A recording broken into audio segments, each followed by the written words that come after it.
السلام علیکم. یو تصویر په انټرنیټ باندې خور ګرځي تا به کتلې چې په هغه کې ځینې کسان دي چې په بنگلاديش کې کوي احتجاج او د هغه احتجاج په دوران کې هغه یو جنډه چې تکړه چې هغه د ټیم کې د افغانستان د طالبانو د حکومت چې کوم جنډه ده د افغانستان چې د ټیم کې کوم جنډه ده هغه جنډه ده.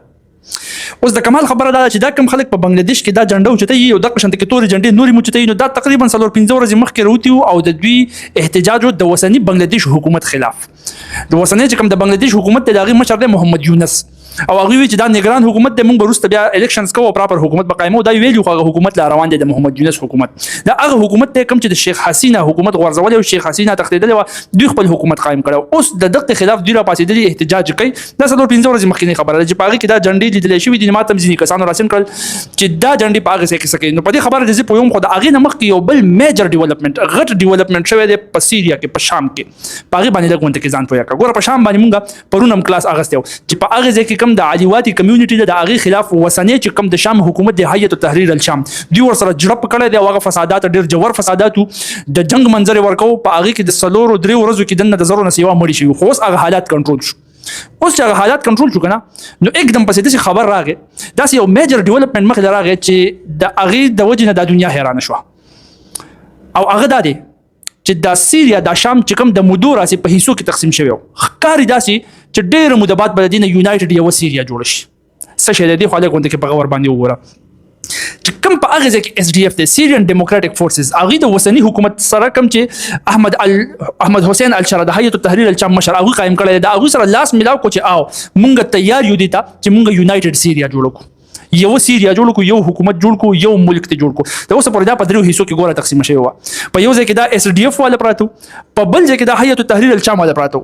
باقي د شام په زیاته حصہ باندې د بشار الاسد حکومت نو درې ځای سیریا شام تقسیم شوی اوس چې بشار الاسد کله لاړ او د هیئت تحریر الشام حکومت راغی د علیواتی کمیونټي سره جړپ وکړو پرون مونږ په هغه باندې کلاس اغسته او اوس د سره لاس ملاو کو دم سره لاس ملاو کو دا ډیره د حیرانېدلو خبره ده څنګه د پاغې د په یوم خو د اغه نه اوس د اخکاری چې دا شام د یو کېدل طرف ته روان دي یو شام جوړېدل والدي او دا ډیره غټه مدبات کېدل والدي که پاسبل شو د پوره اعلی تو ګور اول ځان په دې پوهه چې دا اس ډي اف د سو سیریان ډیموکراټک فورسز دا د سو ترکی د دولت خلاف ته تکل غونته کې په مې باندې وګوري کنه دا د سوریا مت په پښتو کې زیات خلک وای شام هم د نوم دی دا د هغه مې ابتدایي نقشه ده اوس دا شام نه دی د دې په دې ایریا کې د دې ځای نه اخوا د سیریان ډیموکراټک فورسز حکومت قائم دی د هیئت تحریر الشام نه دا اوس پر په دې ایریا کې وې एकदम چې په دسمبر 2024 کې پوشنګ شروع کو د بشار الاسد حکومت خلاف کاروایان شروع کړ او ترکی سپورټ کول نو تا ته بیا چې دوی اول حلب خارونی او بیا راتل اخر کې دمشق راول رسیدل او دمشق ونیو نو په دې ځکه هغه دلته سیریان ډیموکراټک فورسز او دلته بشار الاسد درې ځای شام تقسیم او د مدور اساس د قشن راځلیدل اوس چلو شو هغه خورا خوار شو اوس خدا شام ټول د دمشق نه کنټرول کیږي او کنټرول کیږي د هیئت تحریر الشام خدا اوس پر سیریان ډیموکراټک فورسز په هغه ځکه خپل کنټرول ساتلی دی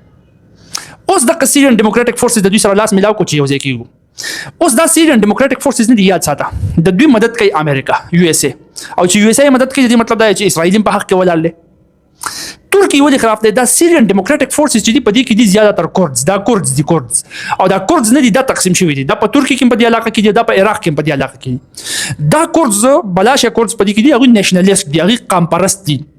او وی چې مونږ له پکار دي چې ټول کوردز رايوځي شو او یو بل نوې ملک جوړ کړو چې هغه ته مونږ کوردستان وایو اوس چې کله هغه د دې خبره کوي نو د دې مطلب دا چې د ترکی نم ځای کټ کوي د عراق نم ځای کټ کوي د شام نم ځای کټ کوي نو دا ملکونه ماتي کې په دې وجه باندې عراق ترکی او شام درې وانه د خلاف نو ترکی د دې د وجه خلاف چې ترکی نه علاقې کټ کول د دوی आवाज او چې آزاد کوردستان جوړه لازمین به کټ کې اوس چلو شو ګوره په خبره باندې ځان پوهه ترکی د اس ډي اف ته پیژنده ترکی د څه د وجه د اس ډي اف خلاف په اړه ته پوهه شو اوس دا کوم علاقه دوی په کنټرول کې غسل کنه د ته ډبل ای ان ای اس مطلب دا چې اټونومس اډمنستریشن اف نارث ایست سیریا دا نوم وتوي یادته روجاوا نوم هم وای روجاوا دلته ده خو مطلب دا د غزې نوم دی روجاوا صحیح یا روجاوا څنګه چې ویل کېږي دغه دوی کنټرول کوي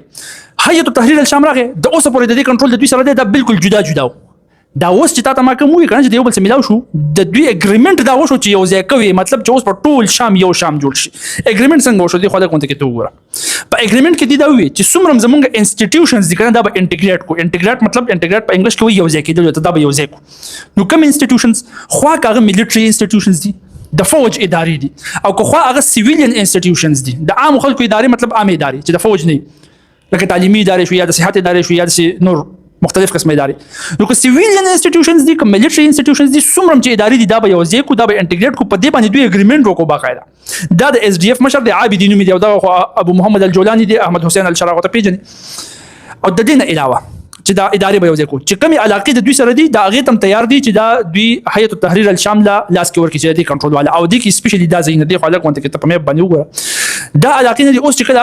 د هیئت التحریر الشام په مخکې باندې راتلل شروع کړل کنه د بشار الاسد حکومت یې اړول شروع کړل نو په دې کې دوی فایده اخیستې وه دا ځای نه نیولي او اوس دا ځای نه دي ډېر زیات اهم په دې کې د تیلو ذخایر هم شته دي په دې کې د ګیس ذخایر هم شته دي او په دې کې د مختلف الریډي جوړ انفراستراکچرز هم شته دي لکه ایرپورټ وغیره نو اهم دي هغه د سیریان ډیموکراټک فورسز نیولي احمد حسین الشرا تاسو ته ما د لومبۍ ورځې نه دا ویلي کوم یاد شي د لومبۍ ورځې نه کله چې د نوم مخې ته راغی او خلکو چې حل خارق قبضه کو په مخې باندې روان دي د لومبۍ ورځې تاسو ته ما دا ویلي چې د ډیپلوماټیکلی ډېر سترانګ دی ډیپلوماسي مطلب په خبرو اترو باندې یو کار سرته ورسول مذاکرات په تر باندې نیګوشیشنز په تر باندې ورسول نو تاسو ته ما دا ویلو چې دا احمد حسین الشرا پای کې سترانګ دی ښکاري داسې او وګوره د سیریان ډیموکراټک فورسز سره ډیپلوماټیک اپروچ داسې اختیار کو چې هغه دې ته تیار شو چې کوم ځای کې تیل ګیس دغه پورس وغیره دي هغه مرته ور په حواله کو چې بالکل د کنټرول مونږ تعالی درکو دا په دې اګریمنټ کې دوی الریډي کړی دی نو چې اوس دا وشو ته ماته وایه خو خبره ختمه شوه د دې مطلب دا دی چې اوس به د ټول شام باندې یو حکومت قایمي او هغه به ټول شام د دمشق نه کنټرول کوي چلی به نو مطلب اوس پورې چې کوم شام درې ټوټې شوی او کنه هغه نه واپس یو شام جوړ شو مختلف ریزنز د دې کې د شي پای کې یو ریزن دام کې د شي چې دا کورد نو دا په دې شام کې دی ټوټل 10% او موږ ته الریډي پته دا چې په شام باندې چې کوم حکومت چا چلو نو هغه الیواتی کمیونټي و الیواتی کمیونټي باندې موږ پرون باس کړو بار پې نه کوو دغه الیواتی کمیونټي د بشار الاسد مو کم چې د شام حکمرانو د وسه پورې د هغه د وجې نه په سرکار کې په اهمترین پوزیشن باندې د الیواتی نو دوی مسجل کو دی الیواتی کمیونټي په دوی باندې کافي ظلم کو دا کافي سپریس ساتلیو دا کورز نو دا کورز د دې خلاف جنگیدل د دوی ډېر سخت خلاف دا ډېر سخت بدی شو هیئت التحریر الشام په خپل د دوی سره جنگیدل د الیواتی سره دا اوس سره کم جلب کو بشار الاسد خو ورزو دوی نو هغه متل دا ورته کنه دشمن کا دشمن دوست ہوتا ہے مې بیا هغه اپلای شوی دی اوس هم زنه ما چې دا بالکل پرفیکټ مرګري شو د اوس هم ځینې اختلافات شته دي خو ډیپلوماټیکلی ټون کې تا ته مو هغه سترنګ د کوشش کوي چې داسې یو ځای لراوي د اختلافات ختم کی او په کم خبرې چې دی پاغي باندې رايوځي شو فلحال او خپل پاور جوړ کړو په دې باندې د پویا کړی دی نو دغه د وجنه مې بي چې د مین ریزن کې چې دغه د وجنه دا یو ځای شوی دی او په دې کې یو گیم هم کې دی چې هغه د ترکی لپاره خطرناک هم ثابت دي شي او هغه گیم د ترکی د طرف نشوي د ترکی لپاره فائدمند هم ثابت دي شي او هغه څنګه هغه سیمپل دا خبره ده که فرض کا دا کار د ترکی په خوخه باندې شوی نو ترکی نه ده د ترکی چې په دې ځکه کم کورد چې د وسه پر بچي غوالي چې خپل خبر خپل اختیار د مونږ د دې ځنه بیلو او بوس چغې نه وای ځکه هغه چې د کم ځای مین پاور ملاوي دوه کم ځای سره چې د امریکا سپورټ کوم ځای چې د اسرائیل هم ایون تر سپورټ هغه د یو د هیئت التحریر الشام سره ملاو شو او هیئت التحریر الشام له سپورټ ورکول د ترکی کار نو دا به د ترکی په خبرو باندې چلیږي او دوی دا رضا کړل نو دا به دوی ته وایي چې په قلاره کې نه نو دې ټایم کې ترکی په وینینګ سچويشن دی که فرض کړي سي او کو دسي نه نو د ترکی سره گیم هم شوی دی یو قسم لته ویل شي دا بر روان وخت ډیسایډ کوي چې دا کم طرف ته دا پر لاوړي او هغه داسي چې د هیئت التحریر الشام له سپورټ ترکی ورکو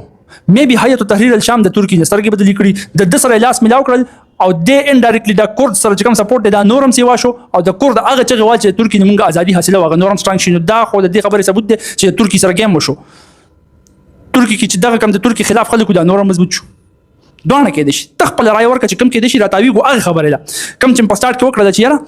دا چې کم کسان دي چې په بنگلاديش کې احتجاج وکړو د بنگلاديش د وسنی حکومت خلاف د محمد یونس حکومت خلاف چې دا لري کوي او په هغه کې دا جنډه لیدل کېږي چې هغه د ټیم کې د افغانستان جنډه ده چون کې حکومت د طالبانو دی نو دا کسان دي څوک ګوره دا طالبانو په شان ایډیالوژي نه ساتي ښه دا جنډه ځکه نیولې دا چې زیاتو مسلمانانو دا دعوه ده چې دا د پیغمبر علیه الصلاه والسلام جنډه هم دي سوا په دې کې ځینې اختلافات شته سوکتور جنډه دي سوک سپینه جنډه دي مختلف قسمه هغه ډیټیل ته نه ځو خو دا جنډه ځکه دوی په دې وجه باندې چې تکړه ده د سوکو دی خو وره د دې خلاف د بنگلاديش حکومت باقاعده ټیر ګیس په ورشتي دي لاټي چارج پکړه دي مطلب دا چې ټیټ احتجاج دوی راغسته چې د سینه خوریدل دی حتی خبر راورسېده چې پولیس پسې راغلل ټیر ګیس انسو ګیس چې ستو هغه پسې ورمشتو او ساوند ګرینیډز یې مشتي دي आवाज کول ول ګرینیډ چې يرول کې او تختول کې اوس د دې سوکو د دینوم د حزب التحریر هیئت التحریر نه هیئت التحریر الشام د شام والو دا حزب التحریر دی حزب التحریر اوس حزب التحریر څوک دی دا یو ګروپ دی دا جوړ شوی تقریبا په 1953 کې په یروشلم کې په فلسطین یروشلم کې د دوی وینا صدا د دوی وینا دا چې په دنیا کې څومره مسلمانان ملکونه دي مسلم لینډز دي په کار مونږ د دې چې مونږ یو ځای شو په داسې طریقه باندې چې زمونږ حکومت صرف یو حکومت یو خلافت د خلافت لپاره دوی کار کوي چې هغه شان خلافت راولي څنګه چې د اسلام په اولنی ادوارو کې په لومبۍ ایرا کې وو ټول مسلمانان ملکونه دی یو ځای شي او د سنگل ځای نه د کنټرول کېږي خلافت غوندې کې سیستم دی. مطلب د خبرې نه زما ډایرکټ شارټ کټ چې تا لږ پوهه کوم زه دوی د ملکونو د نظریې بالکل خلاف دي چې دا کنټریز منټریز دا ملکونه دي دا دې ځای کې ملک دی دا هلته ملک دی دا په منځ کې بارډر دی دا نشته دی دا په اسلام کې نشته دا حرام دي. مطلب دا نشي کولای د دې مکمل خلاف دي. خو اوس ملک چین په هغه کې خو بیا جمهوریت نو الیکشنز بکیږي نو دوی دا الیکشن خلاف دي چې دا الیکشن سیستم پکې چاره وسه چې دلته کې ایم ان ای دلته کې ایم پی ای دا پکې وزیر اعظم دی دا پکې صدر دی دا پکې وزیر اعلی دی دا پکې گورنر دا شي او چې د الیکشنز خلاف دي خو مطلب دا چې دوی د جمهوریت بالکل خلاف دي. دوی د جمهوریت خلاف کې د دیموکراسي خلاف کار کوي چې دا جمهوریت په اسلام کې حرام دی. نو لہذا د څومره چې مسلمانان ملکونه ختم کوي بارډر ختم کوي یو ځای شي یو حکومت جوړ کوي خلافت په یو دغه ځای نه ټول کنټرول کوي. د نېشنلزم د وړي زریم دی خلاف دي. نو دا د دوی ایدئولوژي ده. اوس په تاسو ذهن کې راغلي چې د نېشنلزم دونه سخت خلاف دي او دا په ګلوبل لیول باندې خلافت غواړي خو د دوی خو بالکل نظریه د داعش په شان شو کنه. داعش هم دغه وي فرق په دوی کې دا دی چې داعش دا کار په زور باندې کول غواړي. صحیح شو ست چې په انګلیش کې وایي وایولنت اکټیویزم پرتشدد د اکټیویزم مطلب چې اسلحه پکې راځي او په زور باندې کار کول غواړي. دی وایي چې مونږ غنه کوو د دوی کلیم دا دی چې مونږ به کوو نان وایولنت پروټیست احتجاج وکړو د خپل پولیټکس په ترو باندې به خلافت په دنیا کې راولي. مطلب ټوپک باندې راځو د ذهن چینج کولو او د نظریاتو چینج کولو په ترو باندې د اډوکیسي په ترو باندې به دا کار کوو.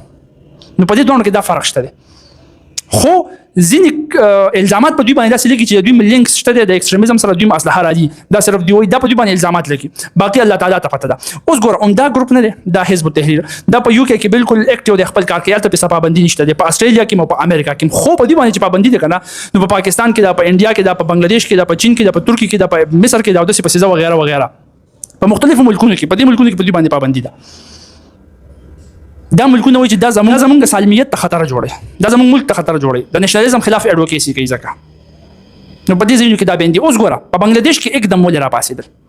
ولې د بنگلاديش د اوسنی سرکار چې شیخ حسینه تختولې ده او محمد یونس اوس د هغوی مشر د دې خلاف ولې احتجاج شروع کړو. نو کوم موږ وایو دام کې د چې په خپل را پاسېدلی چې موږ خپل نظریه په دې ځای کې قائمول غواړو د دې ځای نه سٹارټ غسل غواړو دام کې دي یا د دې د شاته د انډیا لاس هم کې دي هغه څنګه انډیا هم د امریکا هغه بیډ بټ نیسیسری چایس والا پالیسی نخکاری داسې چې ډیره زیاته متاثره ده او هغه دې ځکه اپلای کول غواړي په بیډ بټ نیسیسری چایس باندې موږ پرون هم خبره کړې و چې په یو ځای کې امریکا غواړي چې دا حکومت زوارتم نو د داسې کسانو په ترو باندې ارته چې کم کسان د امریکا په خپل نه دي خو دې ټایم کې هغه ته ضرورت دی چې یاره دا شته خو لرکول غواړي لکه سوویت یونین راغلی نو سوویت یونین امریکا لرکول غوښتل نو مجاهدین سپورټ کړو. اوس مجاهدین د امریکا مرګري نه او امریکا ته دا پته مو چې دا به سبا ماتم راګرځي خو بیا هم سپورټ ورکو د دې لپاره چې سوویت یونین لري کینو بیډ بټ نیسیسری چایس مې به چې دا پالیسي نه انډیا ډیره زیات متاثر شوی چې د محمد یونس چې کوم د مشر دی چې دا کوم حکومت په بنگلاديش کې راغلی نو دا حکومت خو د انډیا مکمل خلاف ځي کنه او د پاکستان سره الاینس د زیات سیوا کې مرګرتیا د زیات سیوا کې د انډیا نه برداشت کیږي مختلف قسم قدمونه انډیا اغستې دي چې د سره دا موږ په بنگلاديش کې په طریقه باندې سپریس کو ختمي خو کیږي اوس مې به چې د دوی دا پلاني چې په داسې ګروپونو په ترو باندې د دې خلاف خلک را یوځای کول شروع کړه چې خلک خو چې دا خو مسلمانان دي او حقیقت د مسلمانان خو دي نو چې دوی سره یوځای شي نو د هغه حکومت موږ کمزوري کول شو یا ختمول شو. اوس ګوره تاسو مو وی زه دا نه يم چې د انډیا مرګ دي انډیا په خپل بین کړی دي ځکه چې هغه مسلمانان دي او دي مسلمانان او د انډیا ظاهر خبره د ار اس اس والا خو مسلمانان سي بدي شي خو بیډ بټ نیسیسری چایس دغه پالیسی پته اپلای کول شي چې مې بي انډیا د دې پالیسی په ترو باندې دا کار کول غواړي. اره تاسو ته وایي په کمنټ سیکشن کې چې تاسو په خیال باندې دوی په خپل را پاسېدلي دي دغه خپل نظریات او اډوکیسي اوس په مضبوطی طریقې سره په بنگلاديش کې کول غواړي کنه د دې شاته د انډیا د قلاس شته دي د بیډ بټ نیسیسری چایس والا کوم خبره ټیک ته د خپل رائے اظهار په کمنټ سیکشن کې وکړئ. وما علينا الا البلاغ جزاكم الله خير.